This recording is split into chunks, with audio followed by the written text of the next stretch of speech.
Ілім үйреніп, одан соң оны басқаларға үйретпеу, мол дүние жиып, оның керегіне жаратпай, көміп қойғанмен бірдей.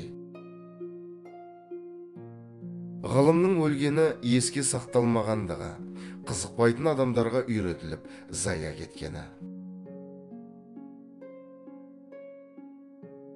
Қыздарды күйеуге беру жөнінде аналармен ақылдасыңдар.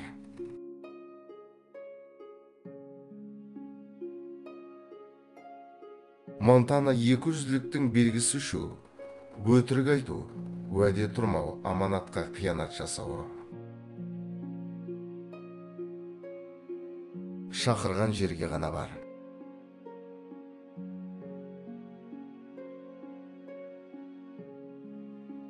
Жәрдем немесе қайыр садаға беруді ең әуелі өзіңнен баста. Артылғаның болса, отбасыңды жарылқа. Дағы бірдеңең артылып қалса, ағайын туыстарыңа бер. Олардан да артылып жатса, басқаларға бер.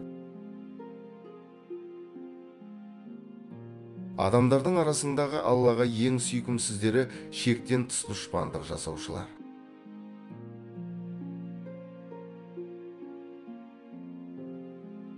Дін бұзарлыққа берілген дінді теріс пайдаланған адам, сол ниетінен әбден қайтып арылмайынша, Алла оның тәубесін қабыл қылмайды.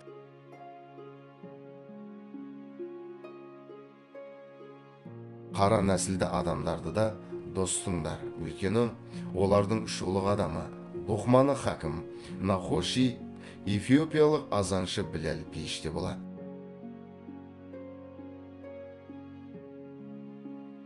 Иман екі бөліктен тұрады: жартысы сабыры, екінші жартысы шүкіршілік.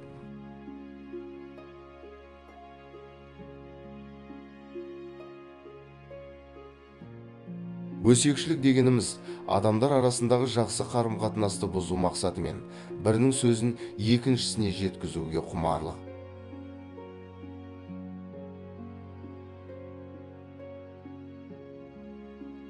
Мүмкін болғанынша адамдарды қатал жазаламауға тырысыңдар, бірақ қатал жазаны мүлде қолданбауға да болмайды.